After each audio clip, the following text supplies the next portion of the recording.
입니다.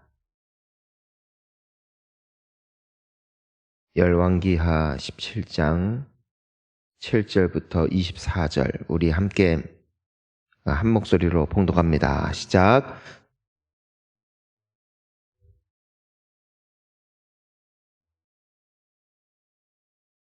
숨이 끊어진지라 여인이 엘리야에게 이르되 하나님의 사람이여 당신이 나와 더불어 무슨 상관이 있기로 내 죄를 생각나게 하고 또 내 아들을 죽게 하려고 내게 오셨나이까. 엘리야가 그에게 그의 아들을 달라 하여 그를 그 여인의 품에서 받아 안고 자기가 거처하는 다락에 올라가서 자기 침상에 누이고 여호와께 부르짖어 이르되 내 하나님 여호와여 주께서 또 내가 우거하는 집 가부에게 재앙을 내리사 그 아들이 죽게 하셨나이까 하고 그 아이 위에 몸을 3번 펴서 엎드리고 여호와께 부르짖어 이르되 내 하나님 여호와여 원하건대 이 아이의 혼으로 그의 몸에 돌아오게 하옵소서 하니 여호와께서 엘리야의 소리를 들으심으로 그 아이의 혼이 몸으로 돌아오고 살아난지라. 엘리야가 그 아이를 안고 다락에서 방으로 내려가서 그의 어머니에게 주며 이르되 보라 내 아들이 살아났느니라. 여인이 엘리야에게 이르되 내가 이제야 당신은 하나님의 사람이요 당신의 입에 있는 여호와의 말씀이 진실한 줄 아노라 하니라. 아멘. 할렐루야. 이제 우리가 어제 본문을 통해서 이 엘리야의 때에 큰 가뭄이 있었다. 그 이유가 무엇이었냐면은 그 아합 왕이 하나님을 진노케 했다. 하나님을 진노케 했다. 그리고 하나님을 정말로 진노케 하고 하나님으로 하여금 정말 그 마음을 상하게 했던 죄는 다름이 아니라 그들에게 복 주시고 인도하신 하나님이 아닌 전혀 엉뚱한 다른 신들에게 가서 엎드려 경배하고 또 예배하는 그 선택이 이와 같은 치명적인 결과로 맺어지게 되었음을 우리가 보게 됩니다. 세상의 모든 그 재앙과 재난은 축복이 아니죠. 그것은 저주가 되어지는 것이고 또 그와 같은 일들의 모든 기원을 보면은 거기에는 죄가 있다. 이 인간의 타락도 그로 말미암은 인류에게 나타난 여러 가지 고통들, 그 기원도 바로 죄 때문이었다는 것을 우리가 알게 됩니다. 세상이 무너지고 사람이 죽게 되어지고 또 우리가 지금 보고 있는 이 세상이 아무리 아름다워도 우리가 한 가지 기억해야 되는 게 있어요. 그게 뭐냐면은 이 세상은 이미 한번 박살난 세상이다. 무엇으로 말미암아? 온 세상을 덮었던 그 홍수로 말미암아 이미 물갈이가 싹 한번 되고 모든 지각이 변하고 그 모든 기후가 바뀌고 또 사람이 살아가는 환경에 완전히 180도 변한 세상에서 우리가 태어났기 때문에 우리는 이 세상이 아름답다 말할 수 있을지 몰라도 처음 하나님께서 지으셨던 세상과 비교해 보면은 말도 안 되게 부서진 세상을 우리는 살아가고 있는 것이다. 그로 말미암은 여러 가지 또 질병도 나타나고 또 수명에도 큰 영향을 끼쳤죠. 실질적으로 노아의 홍수 이전에는 인간의 수명이 죄를 지었음에도 그 환경이 너무 완전하고 또 온전하다 보니까 인류가 거의 900살 이상 혹은 1000살 가까이 사는 것이 자연스러운 이치였는데 홍수 이후에는 인간의 수명이 120세로 줄어든 것을 보면은 이 또한 큰 변화였다. 큰 환경의 변화고 무언가 바뀐 것이다 라는 것을 우리가 알 수 있게 되어집니다. 자, 오늘 우리가 그래서 말씀을 보면은 이제는 그 엘리야의 그 하나님의 말씀을 대언한 것처럼 그 땅에 가뭄이 이르렀을 때 이제는 사르밧에 있는 한 과부와의 만남, 이것이 또 새로운 이야기가 되는 것을 우리가 보게 됩니다. 엘리야 덕분에 그 사르밧의 그 과부는 하나님의 큰 은총과 또 기적을 또 경험할 수 있었습니다. 그것이 무엇이었냐? 바로 엘리야에게 그 마지막 그 떡을 구워다가 가져다 줬을 때, 그러니까 그것이 결과적으로 이 가정의 축복이 되었죠. 이건 하나님을 섬기는 그 목회자들에게 좋은 걸 갖다 주면 하나님이 복 주신다라는 것을 의미하는 것이 아닙니다. 그녀는 무엇을 따라 순종을 한 것이냐? 다 따라하겠습니다. 말씀. 그러니까 하나님의 말씀이 그 여인에게 너에게 있는 그 마지막 떡을 구워다 가져다 주어라. 그 말씀에 순종한 거예요. 그러니까 이것은 어떤 주문이 아니라, 원리가 아니라 그러니까 떡 갖다 주면 된다, 이것이 아니라는 것이에요. 주시는 말씀에 순종했더니 하나님의 축복이 따라왔다.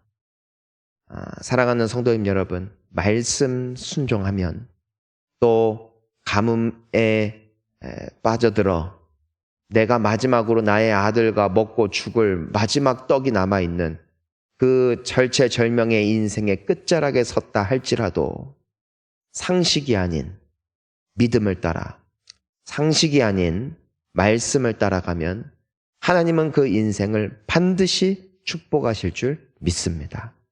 이것을 절대로 잊지 말고 하나님께 소망을 두는 우리 모두가 될 수 있기를 축원합니다.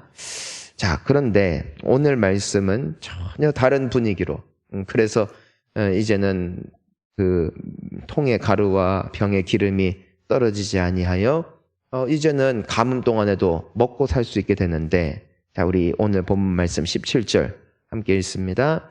2일 후에 그 집주인 되는 여인의 아들이 병들어 증세가 심히 위중하다가 숨이 끊어진지라. 18절 여인이 엘리야에게 이르되 사람이여 당신이 나와 무슨 상관이 있기로 내 죄를 생각나게 하고 또 내 아들을 죽게 하려고 내게 오셨나이까. 자, 정말 안타깝게도 이 여인의 아들이 병에 걸려서 결국 죽게 됩니다. 또 그로 인한 이 과부의 슬픔은 너무 큰 거죠. 너무 큰 거죠. 근데 지금 이 여인이 하나님 앞에 또 엘리야 앞에 너무나 아픈 마음을 토로하고 있는데, 여러분, 우리가 여기에서 한 가지 생각할 것이 있습니다. 그게 뭐냐면 여전히 그녀의 통과 또 병에는 가루와 기름이 풍족했다는 것입니다. 여전히. 하지만 아들이 죽으니까 그 모든 축복이 아무 의미가 없어지는 것이에요. 세상에 내가 모든 것을 갖고 있다 할지라도 생명보다 귀한 건 없습니다. 여러분, 우리가 이 땅을 살면서 아무리 떨어지지 않는 통장을 갖고 있다 한들, 내가 아무리 수많은 집과 또 수많은 소유, 모든 사람들보다 잘 산다 할지라도 생명이 없으면 아무 의미가 없는 것이죠. 여러분, 생명을 주신 하나님께 감사드립니다. 오늘 우리에게 새 하루를 주신 분이 하나님이시고, 또 우리가 죽은 이후에도 우리에게 영원한 생명을 주신 분이 하나님이시니 이거보다 더 큰 복이 없음을 믿습니다. 여러분, 저는 우리 모두가 다 마지막까지 예수 잘 믿고 예수 꼭 붙잡아서 다 천국 가기를 주의 이름으로 축복합니다. 한때 믿음을 가진 자가 아니라 마지막까지 믿음을 잘 지킬 수 있도록 주님은 오늘도 우리에게 성령을 부어주시고 구하는 자들에게 그 은혜를 베풀어 주시는 하나님이세요. 그분의 은혜 아니면은 우리 믿음 못 지켜요. 믿음 못 지키면 생명이 없는 것이에요. 여러분, 끝까지 예수 잘 믿으시기를 축복합니다. 생명보다 귀한 것은 없기 때문에. 자, 그런데 이 여인이 그 아들의 죽음을 통하여서 무엇을 말하냐면은 내 죄 생각나게 하고 또 내 아들을 죽게 하려고 내게 오셨나이까 하고 말합니다.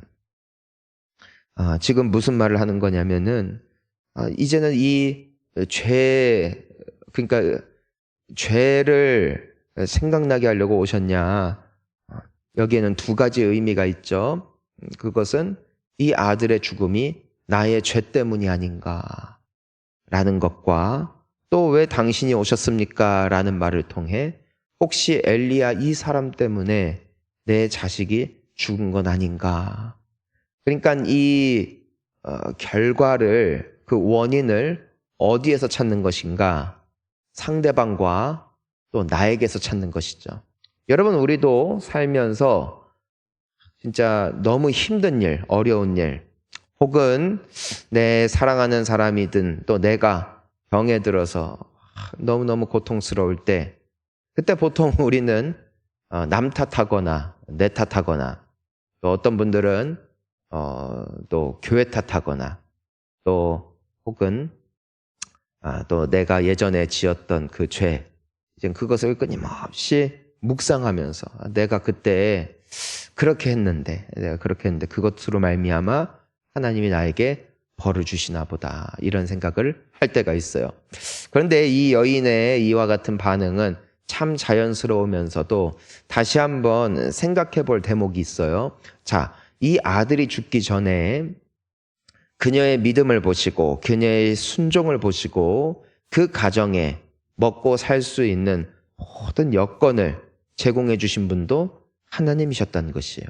만약에 엘리야가 저주의 시작이었고 혹은 그녀의 죄가 그 모든 질병의 근원이었다면은 이와 같은 하나님의 은혜의 축복도 없었을 거라는 것입니다. 하지만 그녀는 지금 무엇만 주목하고 있어요? 그녀에게 찾아온 이 절망스러운 사건만 주목하며 마치 이 모든 일들이 나나 혹은 그 상대방으로 인해 찾아온 것은 아닐까 생각을 하고 있더라는 것이죠.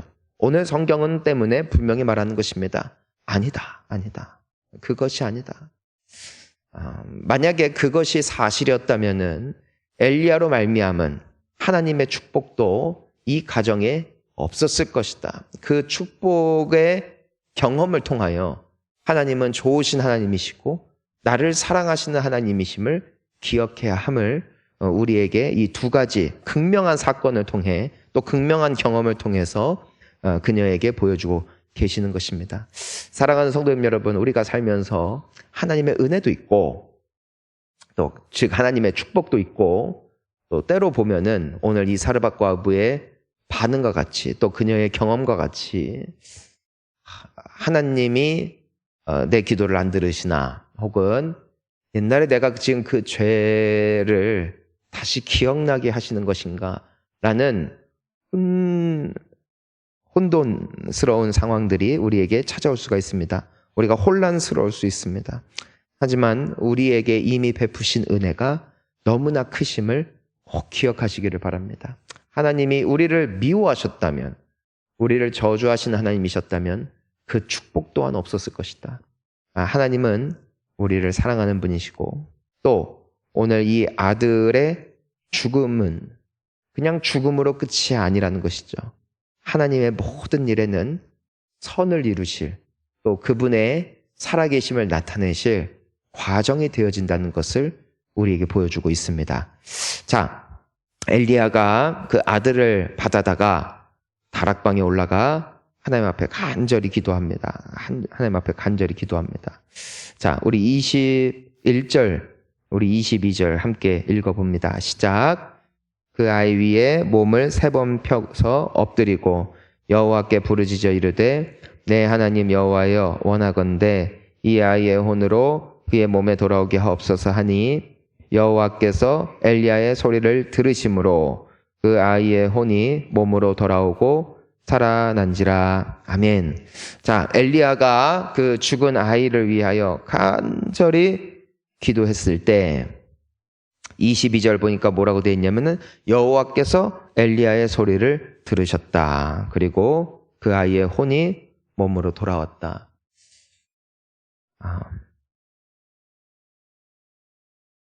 여기서 보면은 하나님이 엘리야의 소리를 들으셨대요.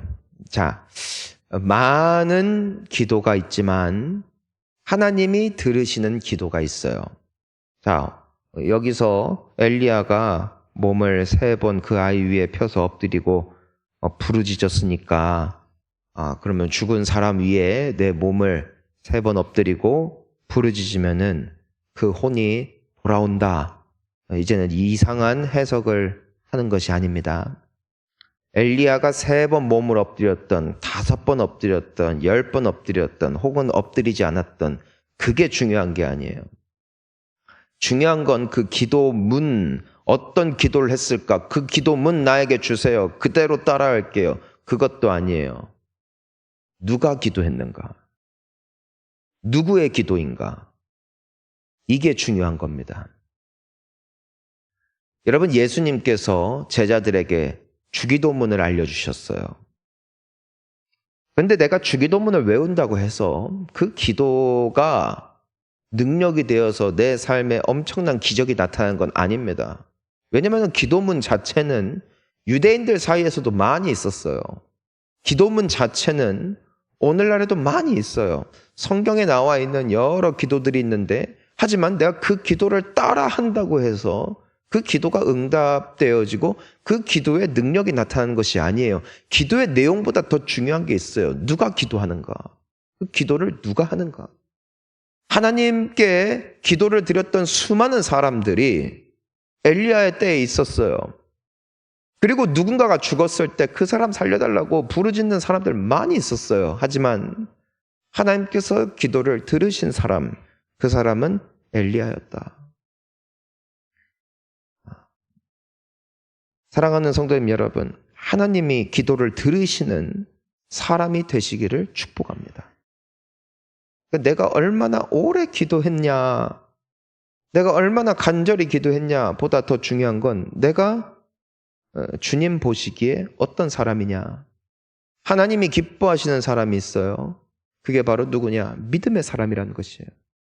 여기서 보면은 엘리야가 왜 기도했을까? 이 아이를 위해서. 죽었는데.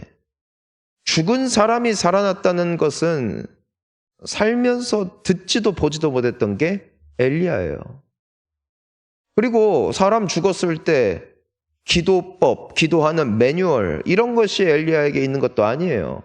근데 여러분이라면 어떻겠습니까? 한 아이가 큰 병에 걸려서 위중했다가 죽었어요. 근데 그 아이를 안고 다락방에 올라가서 내가 진짜 얘 위해서 기도해야겠다. 정말 이 아이 하나님께서 살려주셔야 된다. 그런 믿음 가진 사람이 세상에 얼마나 되겠습니까? 먼저 엘리야에게 있어서는 무엇이 있었다? 그에게는 믿음이 있었다. 믿음이. 여러분, 왜 기도가 힘들까? 이거는 하나님도 못한다. 이거는 내가 어떻게든 해야 된다. 여러분, 기도가 왜 끊어지는가? 믿음이 떨어질 때 기도가 무너지는 것이죠. 여러분, 기도의 능력이 회복될 수 있기를 축복합니다. 믿음이요. 그게 믿음이고. 자, 2번째가 있어요. 2번째. 믿음만으로 되는 게 아니에요. 믿음만. 2번째는 엘리야는 경건한 사람. 하나님 앞에 경건한 사람. 자, 야고보서 5장에 보면은 그 성도들이 병에 걸릴 때가 있을 텐데 그때마다 그런 명령을 합니다. 그 교회 지도자들이 정말 기름을 발라가며 간절히 기도해라. 기름을 바른다는 것은 약을 쓰는 것이에요. 그러니까 여러분, 아프면 병원 가세요. 아프면 병원 가세요. 제발 집에 누워서 하나님이 고쳐주실 거야 하지 말고, 성경에 분명한 지침이에요. 아프면 기름 발라라. 그 기름이 약재를 말하는 거예요. 약초를 말하는 거예요. 거기서 짜낸 당시에 쓰여졌던 민방요법이에요. 그것을 쓰라는 것이에요. 그러면서 하나님 앞에 기도하라고 했어요. 몸 아프면 병원 가는 거 죄가 아니에요. 여러분, 어떤 분들은 정신적인 병으로 앓고 있어요. 여러분, 그러면은 가야 돼요. 가서 치료받고 약 먹어야 돼요. 그래야 살아요. 기도만으로 살지 않아요. 어떤 분들은 그것도 다 기도만 하면 된다고 했다가 악화되는 분들 너무 많아요. 우리 주변에 보면은 공황장애 앓는 분들, 대인기피증 걸린 분들 많아요. 물론 영적인 영역이 있어요. 그러니까 모든 병에는요, 죄로 말미암은 병, 죄로 말미암은 증상이 있는가 하면은 우리의 약함 때문에, 육체의 한계 때문에, 정신의 한계 때문에, 인간이니까 그로 말미암아 아픈 경우들도 있더라는 것이에요. 그러니까 영적으로 말미암은 것은 우리가 기도해야 돼요. 그런데 나의 육체의 약함으로 말미암은 병은요, 병원 가야 돼요. 그러니까 그것을 우리가 알아요, 몰라요? 모른다는 것이에요. 그러니까 야고보의 지혜예요. 약도 쓰고 기도도 하고 둘 다 하라는 것이에요. 왜냐하면 어디서부터 왔는지 우리가 어떻게 알겠어요? 아프다고 무조건 병원만 가는 것도 잘못된 것이요. 아프다고 하여 나에게 문제가 있다고 하여 기도만 하는 것도 잘못된 것이에요. 둘 다 하는 지혜가 있기를 축복합니다. 그게 중요해요. 자, 그래서 야고보서 5장 16절에 보면은 이렇게 기록이 되어 있습니다. 그러므로 너희 죄를 서로 고백하며 병이 낫기를 위하여 서로 기도하라. 그러니까 죄를 자백하라는 거예요. 왜냐면 그 병이 죄로 말미암은 것일 수도 있으니까. 근데 거기에 한 가지 더 뭐라고 말씀하냐면은 의인의 간구는 역사하는 힘이 큼이니라 돼 있어요. 자, 따라하겠습니다. 의인의 간구는 역사하는 힘이 큽니다. 이게 굉장히 중요한 거예요. 죄인의 간구, 대충 사는 사람들의 간구, 하나님을 믿지 않는 사람들의 간구도 있다라는 것이에요. 역사도 있을 거예요. 하지만 역사가 힘이 크지는 않다. 능력 있는 기도, 역사가 나타나는 기도는 누구의 간구였다? 의인의 간구였다. 경건한 자의 간구였다. 하나님께서 엘리야의 기도를 들으시고 응답하시던 이유가 여기에 있었던 것이고, 우리가 실질적으로 성경에 보면은 바울의 기도가 됐든 베드로의 기도가 됐든 그들의 기도문이 탁월하여 하나님이 역사하시는 것이 아니라 그들은 누구였다? 하나님 앞에 정말 깨끗하게, 하나님 앞에 정결하게, 하나님 앞에 하나님의 자녀답게, 하나님이 부르신 인생답게 살려는 몸부림이, 또 그 믿음이 그들을 의인의 간구를 올려드릴 수 있는 귀한 인생으로 만들었다는 것이죠. 때문에 그들의 기도에는 많은 역사가 있었음을 우리가 보게 됩니다. 큰 기도를 소유한 우리가 될 수 있기를 주의 이름으로 축복합니다. 얼마나 많은 사람들이 왔느냐가 아니에요. 한 사람이라도 그 능력이 큰 사람의 기도가 있을 때 그 기도를 주님이 들으시고 반드시 응답하실 줄 믿습니다. 마지막 24절 함께 읽습니다.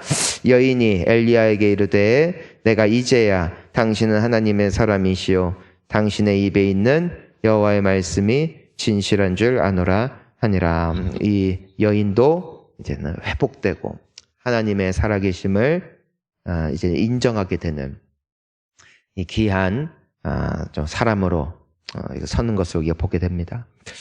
오늘 이 슬픔과 아픔, 여러분 보니까 이 여인은 아직 가루와 또 기름이 있을 때 하나님이 하신다라는 반응이 없었어요. 어제 본문을 보니까. 근데 오늘 뭐라고 하냐면은 내가 이제야 알겠다. 이제야 알겠다. 자, 축복으로 하나님을 깨닫지 못해요. 축복으로 하나님이 주셨다는 것을 다 알지 못해요. 하지만 이 눈물의 역경의 사건을 통해, 그리고 그 아들이 다시 살아나게 되어지는 이 과정을 통해 그녀에게 비로소 믿음이 생기는 거예요. 비로소 믿음. 이걸 통해 우리가 볼 수 있는 게 있어요. 왜 이 아이가 아팠을까? 왜 이 아이가 병에 들어 죽었었을까? 왜 이 과정이 꼭 필요했을까? 이제 보이는 거예요. 필요한 과정이었음을. 하나님이 그녀를 사랑하시고 그녀를 구원하시는 과정 속에 이와 같은 연단도 허락하셨구나. 죄 때문이 아니었구나. 미워하셔서 심판하심이 아니었구나. 그녀를 살리시는 하나님의 방법이었구나라는 것을 우리는 오늘 이 결론을 통해서 보게 되는 것이죠. 여러분, 오늘 우리에게 있는 환난이 있어요. 우리에게 있는 아픔도 있어요. 때로는 이 여인의 고백처럼 죄 때문인가, 이 사람 때문인가, 저 사람 때문인가, 나 때문인가 혼란스러울 때가 있어요. 하지만 결과를 보십시오. 하나님을 찬양하는 그녀의 이 변화가 또한 우리에게 나타나게 되는 귀한 과정이 되어질 줄 믿습니다. 모든 것을 합력하여 선을 이루신다는 것이 이런 의미가 되어지는 것이죠. 그러니 오늘도 절망치 아니하고 반드시 멋진 결과로 이끄실 하나님을 소망하며 오늘 이 새벽에 또 믿음으로 기도하시며 주님 앞에 응답받고 돌아가시기를 축복합니다. 우리 함께 기도하시겠습니다.